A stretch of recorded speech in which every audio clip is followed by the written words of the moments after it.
Buenas. Bánquenme que estoy admitiendo gente.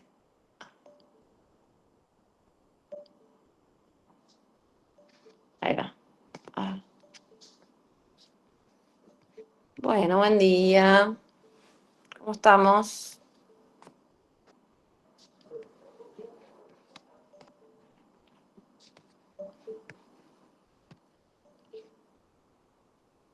¿Me escuchan bien?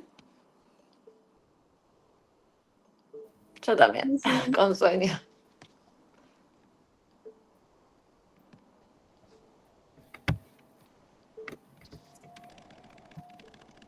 Pero unos minutitos, hasta ahí 5 más o menos, y ya empezamos.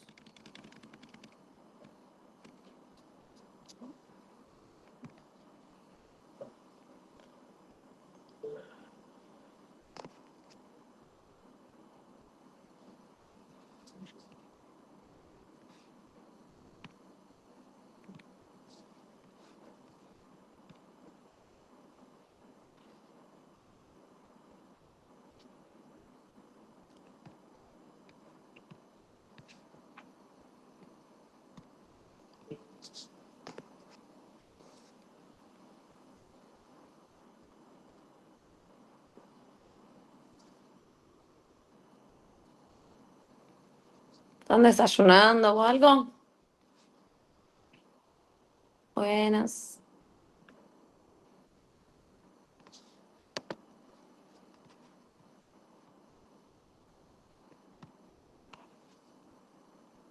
Yo también. Yo hoy les voy a pedir más paciencia que nunca, porque es temprano, es domingo, estoy cansada de ayer. Y además les voy a pedir paciencia porque estoy sola, porque hoy Maggie no podía estar, pero bueno, yo no quería dejar de dar el espacio para, más que nada para los que rinden mañana, que no se pierdan estos contenidos. Bueno, vamos para empezar.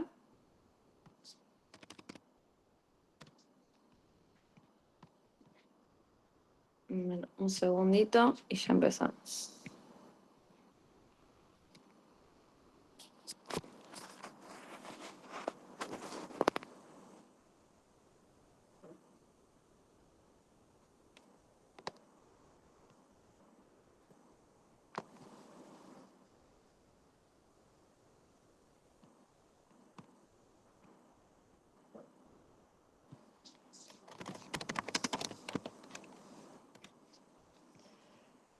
Bueno, para hoy nos quedaba el texto de Danziger de Nombrar la mente y el de Swain, ¿sí? Así que vamos a ir con esos.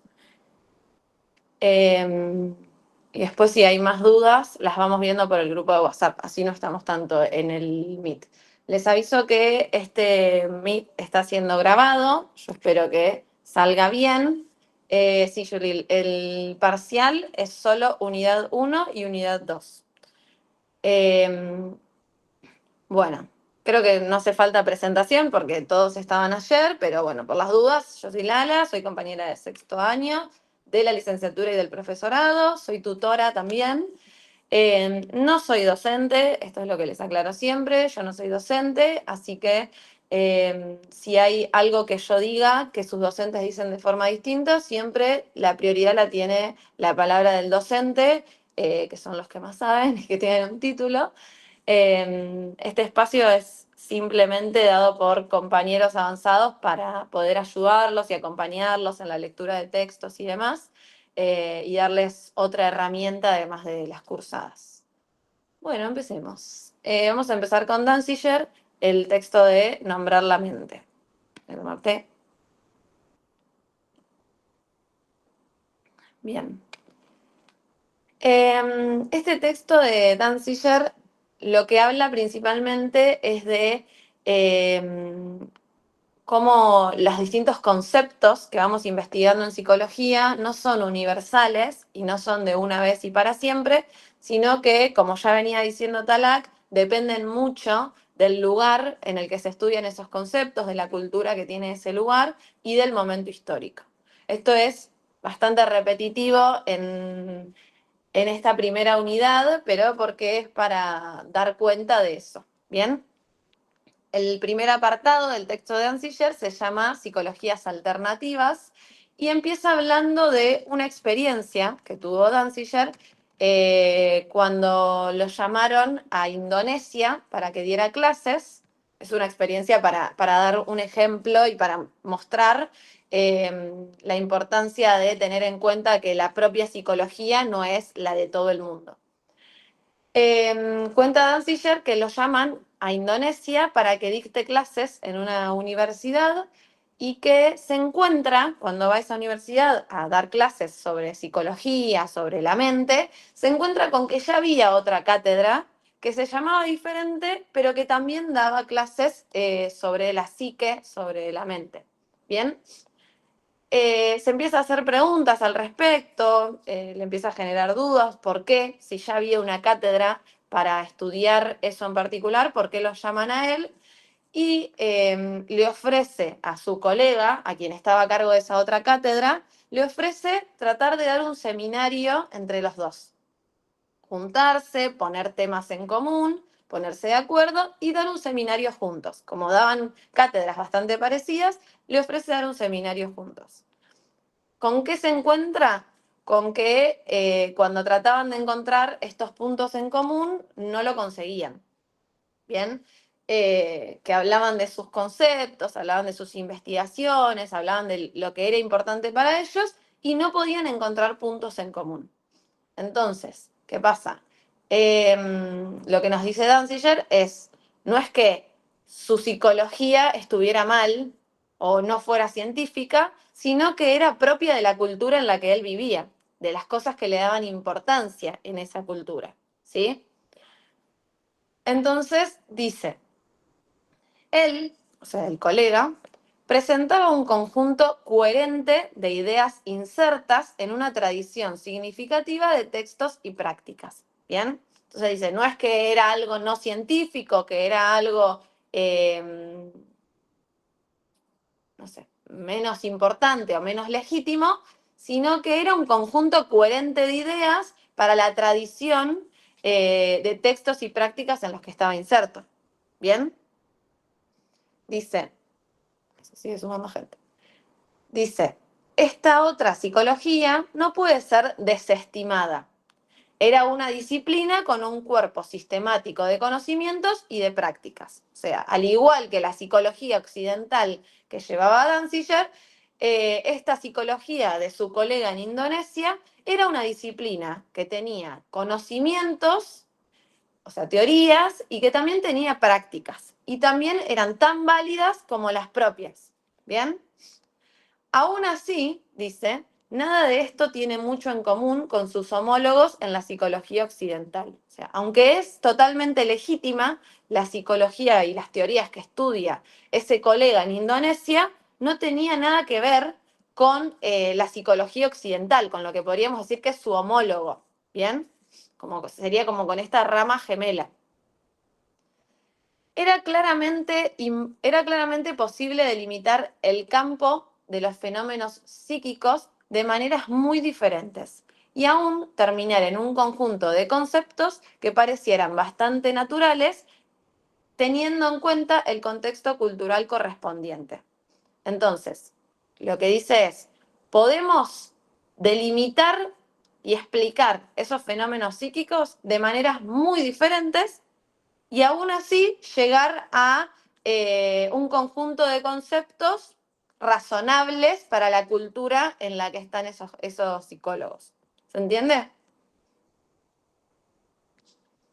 Bien. Después habla de que se encuentra con un libro, con un texto, el de Meng Su, no sé si se acuerdan, si lo leyeron, que habla de cómo estudiaban estas categorías psicológicas en China y de cómo se le daba importancia a cosas totalmente distintas, cómo incluso en conceptos que podían ser parecidos, que estudiaban en China, a los que estudiaban en la psicología occidental, incluso en fenómenos que podían ser parecidos, se les daba explicaciones totalmente diferentes y se valoraban cosas diferentes. Y dice, el pensamiento chino suele no prestar atención a las distinciones que son tan tradicionales para la mentalidad occidental y tan firmemente establecidas en el pensamiento y lenguaje que ni las cuestionamos ni nos percatamos que se trate de distinciones. Entonces, dice, el pensamiento chino no le presta atención a estas mismas cosas que nosotros sí, y que para nosotros son tan naturales que ni siquiera nos damos cuenta de que son distinciones propias de nuestro contexto y propias de nuestro momento histórico. ¿Se entiende? Las tenemos tan naturalizadas, las tenemos tan incorporadas, que en ningún momento nos ponemos a pensar que quizás en otro lugar y en otro momento se entienden de forma totalmente distinta. Entonces, dice, olvidamos que estas distinciones que tenemos han sido hechas y mantenidas como una tradición de pensamiento. O sea, no es que ya venían dadas, no es que sean algo que provienen de la naturaleza, sino que fueron hechas por ciertas personas y mantenidas como una tradición de pensamiento. Y que otra tradición de pensamiento ni las encuentra de utilidad ni puede admitirlas. Entonces, las tenemos tan establecidas que a veces nos olvidamos que fueron hechas por personas y a su vez que otras tradiciones de pensamiento no les resulta útiles estas distinciones que nosotros tenemos y no pueden admitirlas porque se contradicen con su propia cultura. ¿Bien? La psicología occidental se ha abstenido excesivamente de examinar y criticar sus propias hipótesis básicas. ¿Bien? O sea, piensa en la psicología occidental como todo lo que sería la psicología americana, europea, y la oriental, bueno, la china, entre muchas otras. Dice, la psicología occidental se ha abstenido excesivamente de examinar y criticar sus propias hipótesis básicas. O sea que en todos esos años la psicología occidental no se había detenido a examinar y a criticar sus propias hipótesis básicas, a preguntarse y a reflexionar sobre sus hipótesis básicas, si sus hipótesis básicas estaban bien o no. ¿Bien? Solo podemos ver lo que nuestro marco de concepciones nos permite ver. Entonces, por la cultura en la que estamos, por el país en el que vivimos y el momento histórico en el que estamos, tenemos un marco de concepciones, o sea, tenemos un marco de preconceptos, ¿sí? Solo podemos ver, dice Danziger, lo que ese marco de concepciones nos permite ver. Y habla de una etnopsicología. ¿Bien? La etnopsicología se pregunta acerca de cómo los miembros de otras culturas conceptualizan temas que para nosotros parecen ser típicamente psicológicos.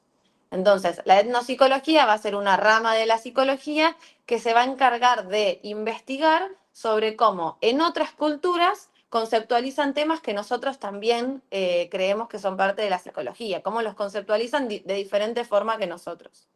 ¿Bien? Y dice, hay un conjunto sustancial de evidencia intercultural que arroja dudas respecto de la validez universal de muchas de las categorías con las cuales la disciplina ha venido operando. Entonces, se realizan distintas investigaciones en distintas culturas de cómo van conceptualizando estas categorías psicológicas y lo que se encuentra es que no podemos establecer como universal nuestras propias categorías. Bien, repito, dice, una gran evidencia intercultural, porque se estudian muchas culturas, que arroja dudas respecto de la validez universal de muchas de las categorías con las cuales la disciplina ha venido operando. Bien, se han realizado investigaciones que lo que nos demuestran es que nuestras categorías no son universales. O sea que no son válidas para todo el mundo y para cualquier momento. Bien, hasta ahí ese primer apartado. ¿Alguna duda? No, todo claro. Luni, ¿querías decir algo? ¿No se me escucha?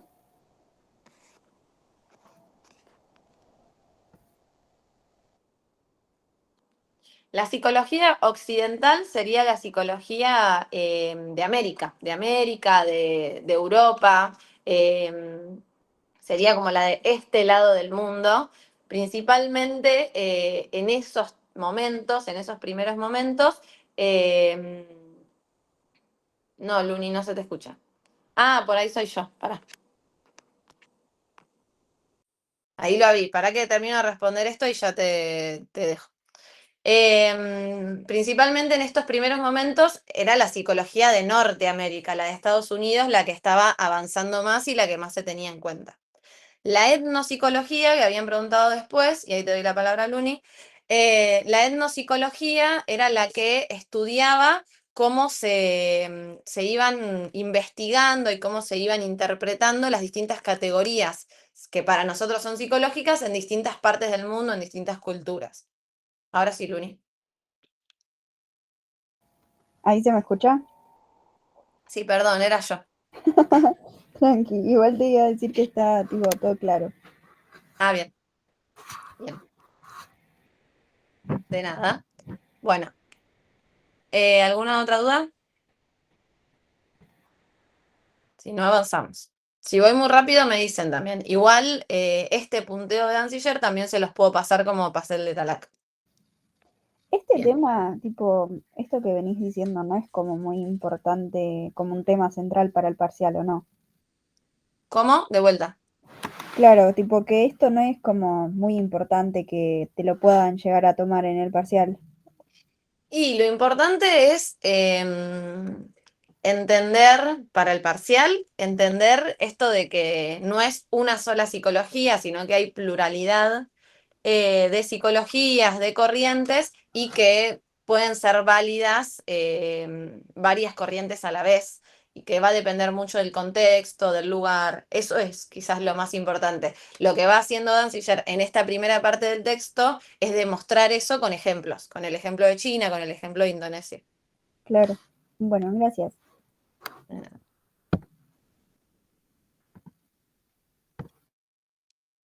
Bien, avancemos con el próximo apartado.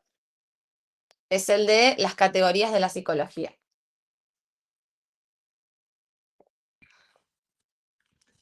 Dice, las categorías en cuestión no fueron inventadas como consecuencia de la investigación. Estaban allí antes de que nadie las usara para identificar los objetos de estudio. Entonces, lo que va a decir, que igual ahora en el próximo apartado lo explica mejor, es, no es que en muchas de las categorías que nosotros utilizamos, como la de memoria, inteligencia, emoción, no es que se llegó a esa categoría por una investigación, sino que era un concepto que ya existía en nuestra cultura. El concepto de emoción existía antes de que se realizaran todas las investigaciones psicológicas. Lo mismo el de memoria, el de inteligencia. Lo que se busca es, a través de investigaciones, entender mejor esas categorías que ya existían. ¿Bien? Y que además, no solo que ya existían, sino que además ya se tenía una idea previa de qué significaban esas categorías. ¿Bien? Dice, los psicólogos no inventaron el concepto de emoción, por ejemplo, para explicar algunos hallazgos. No es que tuvieron hallazgos e inventaron el concepto de emoción para explicar esos hallazgos que habían tenido. Obtuvieron ciertos hallazgos por su deseo de investigar un grupo de hechos que su cultura les ha enseñado a distinguir como emocionales. Bien, entonces, por la cultura de la que formaban parte, entendían que ciertos hechos eran emocionales. Lo que buscan a través de las investigaciones es entender esos hallazgos que la cultura creía que eran emocionales. ¿Bien? ¿Se entiende eso? No es que primero se hace toda la investigación y después se le pone el nombre de emoción, sino que había algo que ellos entendían como emocional, como propio de las emociones, y hacen toda la investigación para entender eso que entendían como emocional, para poder explicarlo. ¿Se entiende? Bien.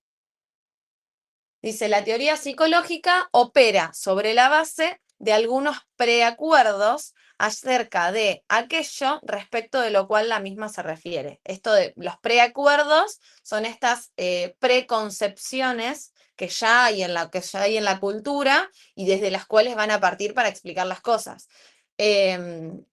Cuando un psicólogo realiza una investigación del tema que fuere, ya tiene una idea de qué es lo que quiere encontrar y de hacia dónde va esa investigación. Si nosotros vamos a estudiar las emociones, nosotros ya tenemos una idea de cómo funcionan las emociones, de que son esto que nos genera algo en el cuerpo, de que tienen que ver con el afecto, con distintos tipos, que hay distintos tipos de emociones. Ya tenemos unas preconcepciones de qué significa la emoción. ¿Bien? Entonces, quienes hacen investigación en psicología también la tienen y dice, la teoría psicológica opera sobre la base de algunos preacuerdos acerca de aquello respecto de lo cual la misma se refiere. ¿Bien?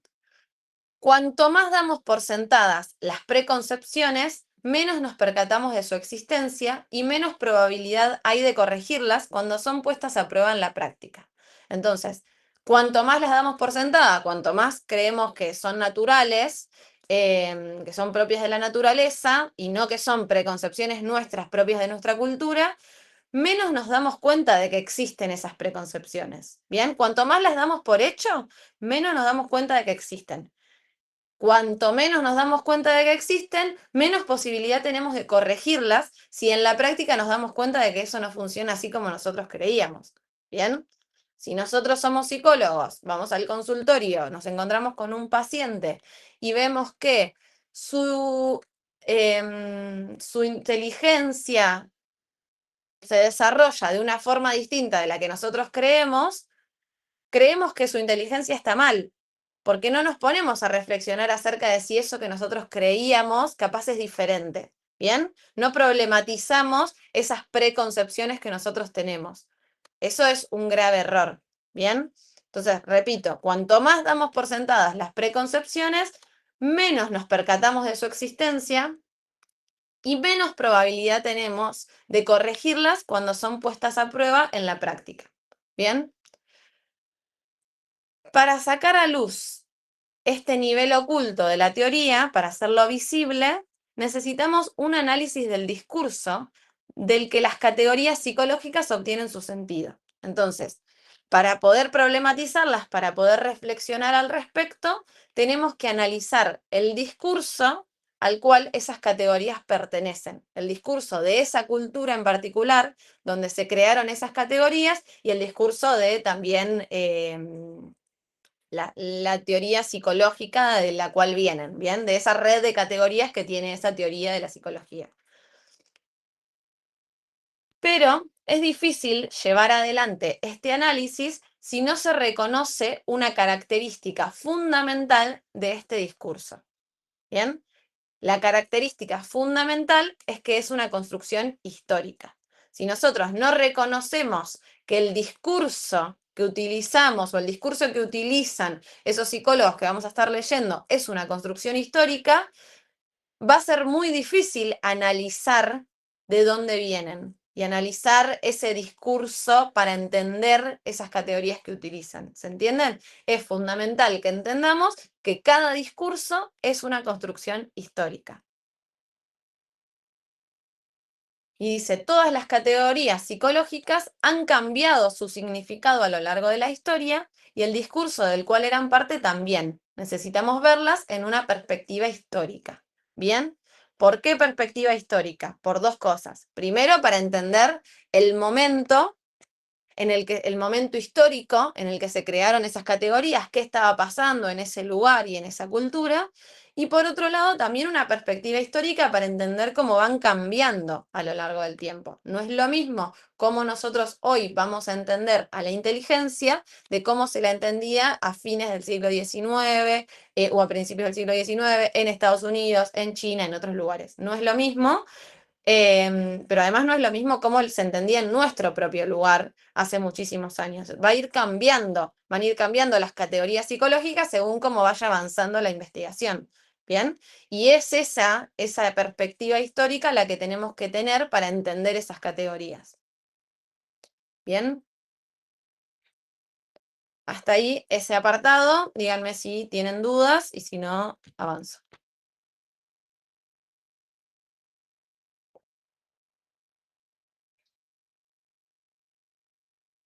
Bien, igual después, si van al texto y ven que les surgen nuevas dudas, me escriben por el grupo de WhatsApp. Lo que es una categoría son estos conceptos de la psicología, las categorías, son estos conceptos que vamos a ir estudiando. O sea, la inteligencia es una categoría, el inconsciente es una categoría, la mente es una categoría. ¿Bien? Son categorías que nosotros hoy las entendemos de cierta forma, pero lo que tenemos que empezar a darnos cuenta es que son construcciones, no es que son propias de la naturaleza, no es que lo que nosotros entendemos como mente es así y ya está, sino que se fue construyendo a lo largo del tiempo, fue cambiando cómo se entendía la mente y va a seguir cambiando, y que como nosotros entendemos la mente hoy acá, no se entiende de la misma forma en Francia. ¿Bien? Y no se le da el mismo valor a las mismas cosas. ¿Se entiende ahí mejor? Sí, exacto. Bien.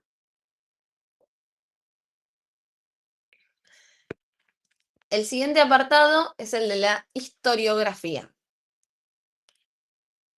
Y dice, observar las categorías psicológicas con una perspectiva histórica, esto que veníamos diciendo, la importancia de tener una perspectiva histórica para entender las categorías psicológicas, se opone directamente a una de las características más profundamente arraigadas de la psicología moderna, su ahistoricismo. Entonces dice, la psicología moderna se caracteriza por ser ahistórica, o sea que no tiene en cuenta la perspectiva histórica. Entonces, esto que está diciendo Danziger, de darle importancia a la perspectiva histórica, se opone a lo que está surgiendo con la psicología moderna del ahistoricismo. ¿Bien? En lo que refiere a la historia en el sentido común, no se considera, en esta psicología moderna, que tenga significación alguna para la investigación psicológica actual o para sus resultados. Bien, entonces en esta psicología moderna no se le da importancia a la perspectiva histórica y se cree que no tiene significación para la investigación psicológica actual o para sus resultados. O sea que no es importante para las investigaciones ni para sus resultados. El ahistoricismo sería esto, no tener en cuenta la perspectiva histórica, no tener en cuenta que las categorías se construyen a lo largo del tiempo, que dependen del momento, del lugar en el que se construyen y que van cambiando a lo largo del tiempo. Bien. En la psicología moderna, entonces, no se tiene en cuenta todo esto y se cree que no es importante para las investigaciones. La razón más obvia para esto está basada en la deseada identificación de la psicología con las ciencias naturales. ¿Bien? ¿Se acuerdan que hablábamos de que cuando la psicología se establece como una disciplina científica, buscaba bastante parecerse a las ciencias naturales para poder establecerse como una ciencia legítima y validada? Entonces, lo que dice es, la razón de este ahistoricismo es que se busca parecerse mucho a las ciencias naturales, que también suelen ser bastante ahistóricas. Se supone que la investigación psicológica está interesada en objetos naturales, no históricos, y se considera que sus métodos son los de las ciencias naturales, no los de la historia. Bien, esto es lo que cree la psicología moderna, que los objetos que estudiamos, la mente humana, la inteligencia y demás, son objetos naturales, se cree, y que no son históricos, y por eso no se tiene en cuenta la historia. Y que los métodos que usamos son los de las ciencias naturales y no los de la historia. ¿Bien? La psicología está comprometida en la investigación de procesos como fenómenos históricamente invariantes de la naturaleza, no como fenómenos sociales históricamente determinados. Entonces, esta psicología moderna, ¿qué página es? La página 11 del texto. Entonces, esta psicología moderna busca investigar fenómenos que se mantienen igual a lo largo de la historia. Eso es lo que busca investigar esta psicología moderna. Fenómenos históricamente invariantes de la naturaleza, o sea que no varían en la historia. ¿Bien? Eso es lo que busca la psicología moderna. El bajo estatus de la historia se apoya en una creencia implícita en el progreso científico. Si el devenir histórico de la ciencia representa un perfeccionamiento acumulativo del conocimiento, entonces el pasado consiste simplemente en aquello que ha sido superado. Entonces, esta psicología moderna lo que busca es que la ciencia vaya avanzando, que tenga un progreso, que se vaya perfeccionando. Entonces, lo que dice la psicología moderna es, si la ciencia va avanzando, si se va perfeccionando, si esta ciencia que yo tengo hoy es mejor que la que había hace algunos años, entonces la de algunos años no me interesa, porque la de hoy es superadora. Eso es lo que dice la psicología moderna. ¿Bien?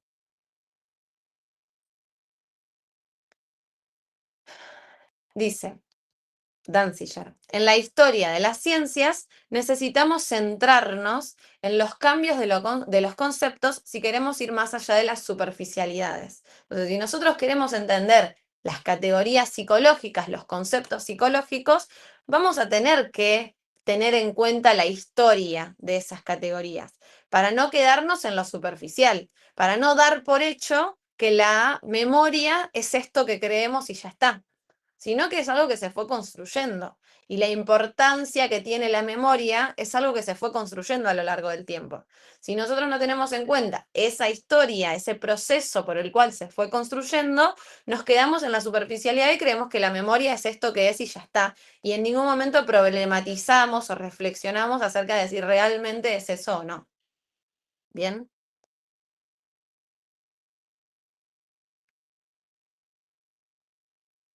Dice, en que tomo té.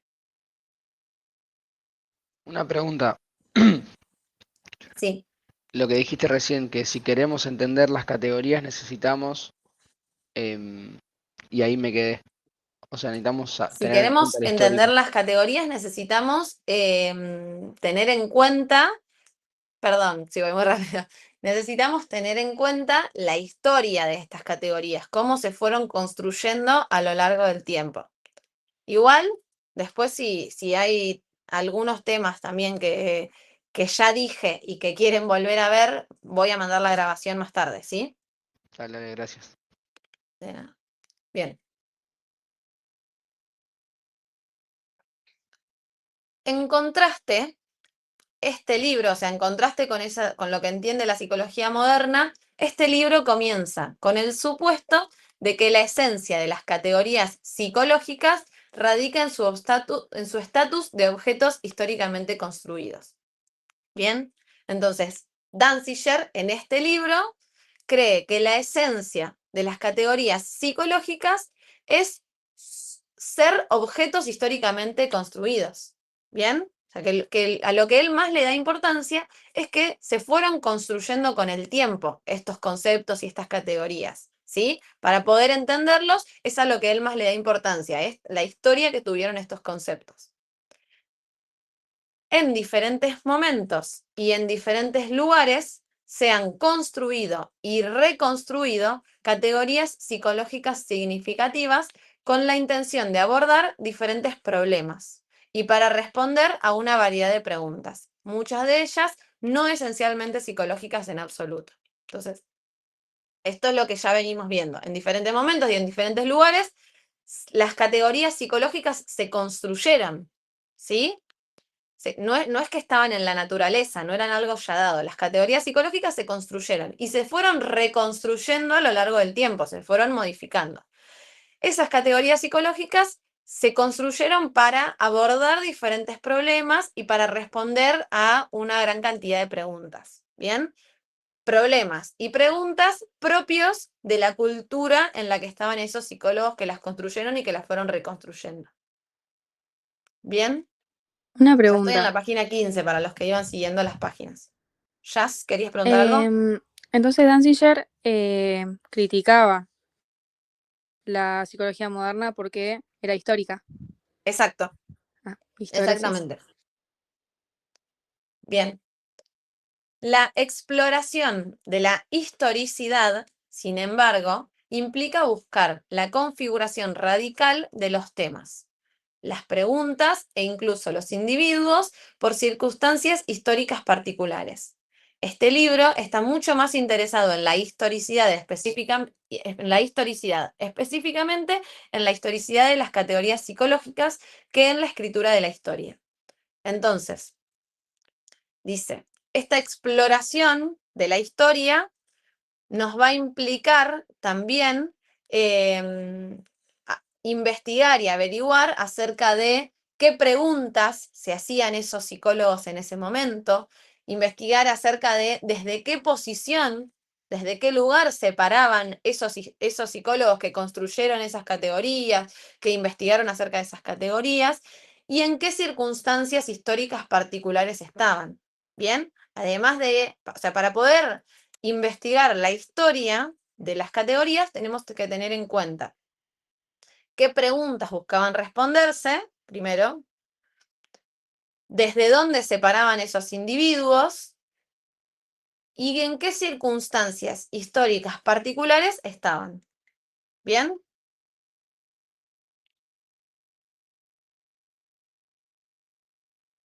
Dice, ¿cómo se explora la historicidad de las categorías? Se pregunta él. ¿Cómo va a estudiar esa historicidad? Y dice, al estudiar la emergencia de las categorías, los cambios en el significado de los términos, proveen las mejores pistas que tenemos como un reconocido historiador ha observado. El signo más seguro de que un grupo o una sociedad ha incorporado una posesión autoconsciente de un nuevo concepto es que será desarrollado un vocabulario correspondiente, un vocabulario que podrá ser usado entonces para distinguir y discutir el concepto con regularidad. Entonces, cuando nosotros estudiamos cómo se construyen estas categorías, cómo dice la emergencia, dice cómo emergen estas categorías, los cambios que van teniendo las categorías es lo que más nos ayudan para entender cómo emergen. ¿Bien? ¿Por qué? Porque lo que dice, el signo más seguro de que una sociedad incorporó una categoría en particular es cuando se empieza a desarrollar todo un vocabulario alrededor de esa categoría que permite discutirla y distinguirla. ¿Bien? Cuando, no sé, por ejemplo, nosotros estudiamos las emociones. ¿Bien? ¿Qué tema es? Estamos en el texto de Nombrar la mente de Danziger, en el apartado de historiografía. Entonces, lo que dice es, a lo que más importante, o sea, lo que más nos va a ayudar para entender la construcción histórica de las categorías va a ser cómo van a ir cambiando a lo largo del tiempo. ¿Por qué? Porque dice, el signo más seguro, o sea, lo que más nos da pauta de que un concepto se instaló y se incorporó en una sociedad es cuando se va desarrollando todo un vocabulario alrededor de esa categoría en particular. Un vocabulario que nos va a permitir discutirla, distinguirla y demás. Entonces, por ejemplo, si nosotros estamos estudiando las emociones, alrededor del concepto de emociones hay muchísimas otras categorías y muchísimo vocabulario. Bien, vamos a poder hablar de emociones conscientes, emociones inconscientes, vamos a poder hablar de emociones positivas, emociones negativas, emociones controladas. Bien, se realiza todo y de los nombres de las distintas emociones, de la felicidad, de la angustia, de la ansiedad, de distintos nombres y distintos otros conceptos que se van a ir utilizando para explicar todo esto. Y todo un vocabulario alrededor que nos va a permitir también discutir ese concepto. Lo que dice Danziger es ese momento en el que ya está construido todo un vocabulario alrededor de ese concepto, es cuando el concepto ya fue incorporado en la sociedad. Y todo ese proceso nos va a ayudar a entender mejor la historia de ese concepto. ¿Bien?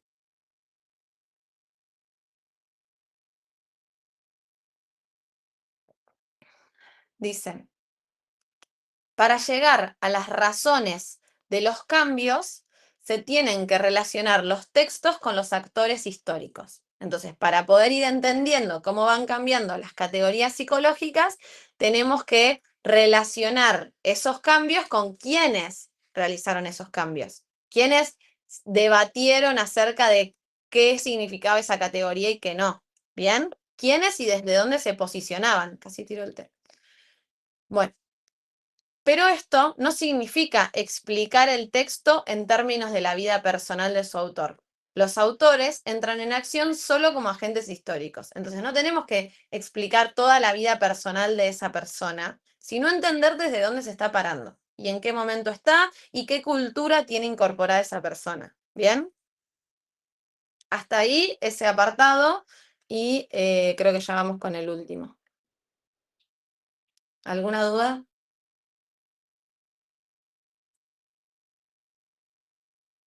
¿Vamos bien?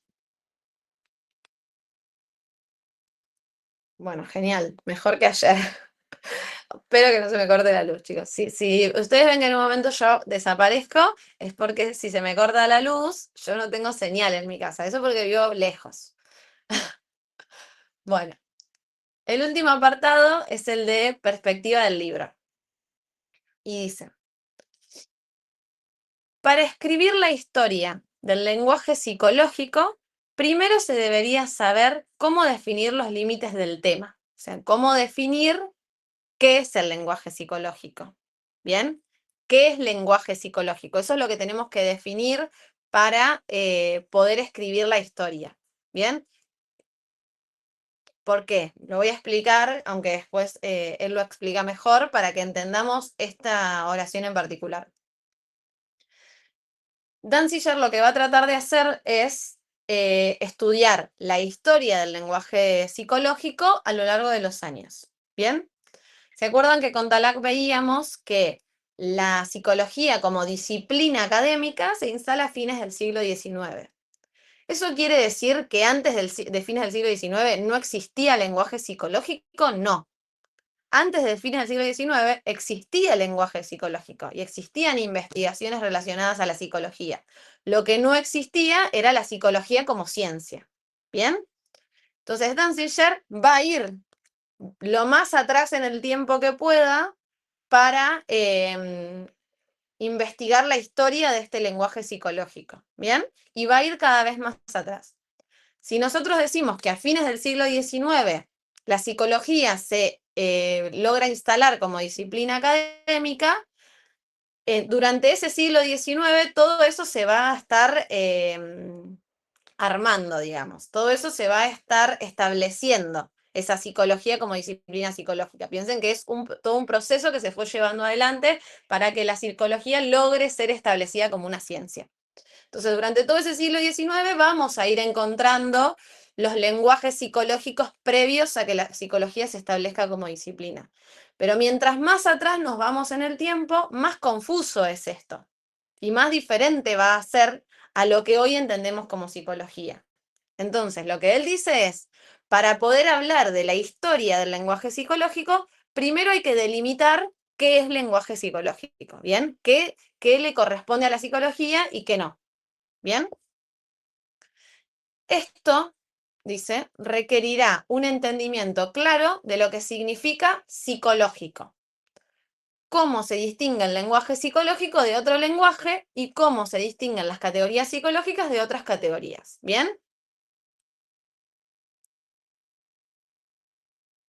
La única parte de la historia de la psicología que tiene un objeto relativamente aproblemático es la parte que es definida por la disciplina moderna de la psicología.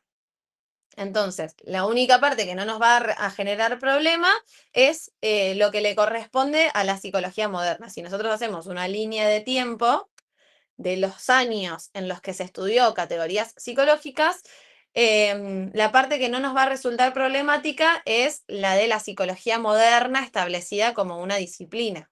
¿Bien? Porque esa es la parte que más cercana nos resulta y en la que ya la psicología se establece como disciplina, entonces ya se sabe qué le corresponde a la psicología y qué no. Le corresponde lo que está estudiando. ¿Bien? Una vez que los textos y las estructuras disciplinarias aparecieron en la escena, tenemos un campo claramente identificable con límites relativamente marcados. Entonces, una vez que los textos y las estructuras disciplinarias aparecieron, o sea que se empieza a generar textos alrededor de esta disciplina, pero ya establecida como disciplina, tenemos un campo claramente identificable con límites relativamente marcados. Bien, eso a partir de que la psicología se establece como disciplina. Sin embargo, dice Danziger, esto no significa que no debe prestarse atención al desarrollo previo al advenimiento de una disciplina psicológica. O sea, esto no significa que no tenemos que prestarle atención a todo lo que pasó antes de ese fines del siglo XIX. Como ya ha sido planteado, restringirse al uso de categorías en la psicología científica es una fórmula para evitar temas fundamentales. Para entender la naturaleza de estas categorías, tiene que saberse de dónde provienen. Entonces, cuando la psicología se establece como disciplina científica, utiliza una serie de categorías previas a antes de que se estableciera como disciplina. Utiliza una serie de categorías que ya existían y ya existían en el vocabulario. Entonces, lo que tenemos que saber es de dónde provenían, incluso mucho antes de que se establezca como disciplina. En particular, deben entenderse los problemas que su construcción se suponía que enfrentara y qué supuestos, relevando una tradición más antigua, ellas representan. Entonces, cuando estudiemos estas categorías psicológicas y vayamos más atrás en el tiempo, tenemos que entender a qué problemas se enfrentaban esas categorías. O sea, había un problema y para resolverlo, para responderlo, se generan categorías. ¿Bien? O sea, había hallazgos, había fenómenos y había que ponerles un nombre. Bueno, ¿a qué fenómenos buscaban nombrar esas categorías? ¿Bien? ¿Se entiende eso?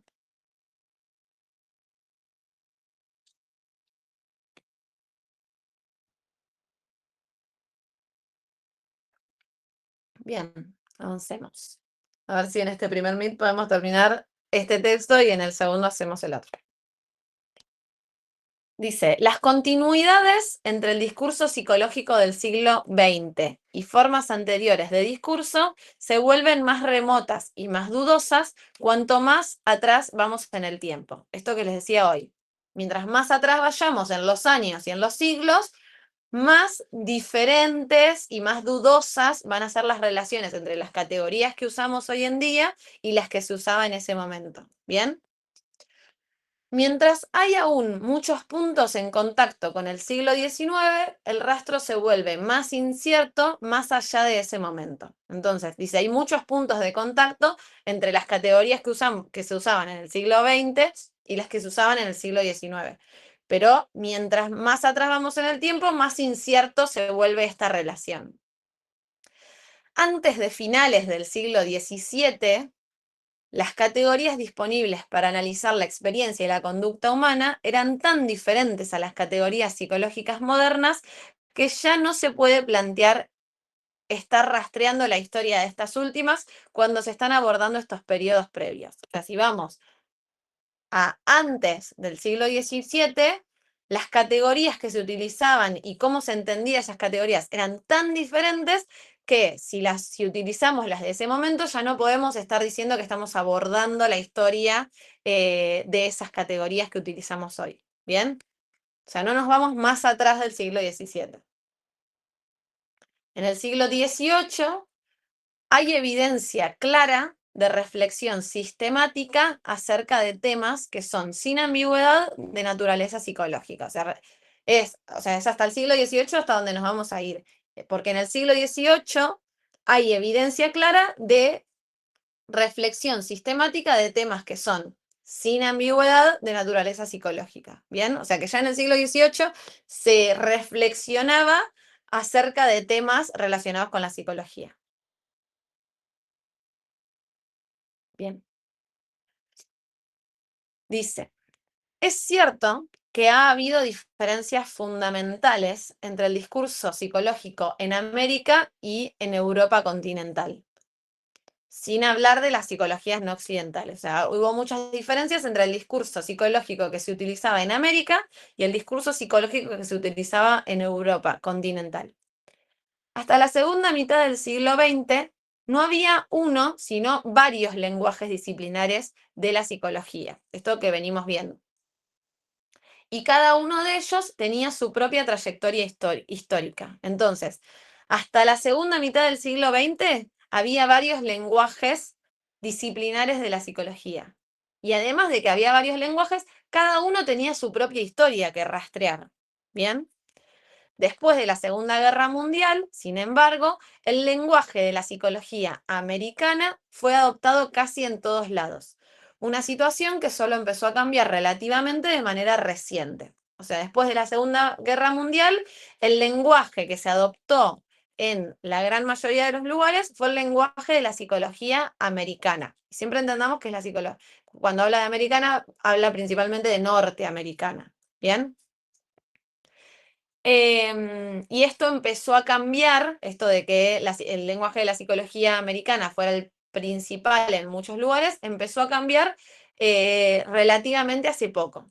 Bien, hace poco teniendo en cuenta de cuándo es este texto, que tengo acá que es del 2011, pero no estoy segura. Bien. Por lo tanto, este lenguaje ocupó un lugar especialmente significativo en la historia de la disciplina. Bien, entonces va a ser muy importante el lenguaje de la psicología americana cuando pensemos en la historia de la disciplina. Recuerdan, no sé si recuerdan que veíamos en el texto de Talak ayer que había algunas corrientes de psicología que se habían podido establecer como la corriente principal, que era algo con lo que Talak no estaba de acuerdo, pero que había sucedido. Bueno, este es uno y acá hay un claro ejemplo de eso.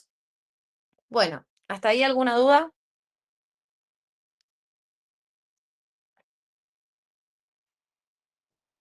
Muy bien. Bueno, nos vamos a tomar 5 minutitos para ir al baño, para calentar el agua del mate, descansar las neuronas y 11 en punto volvemos para ver el de Swain. ¿Bien? Bueno. Joya.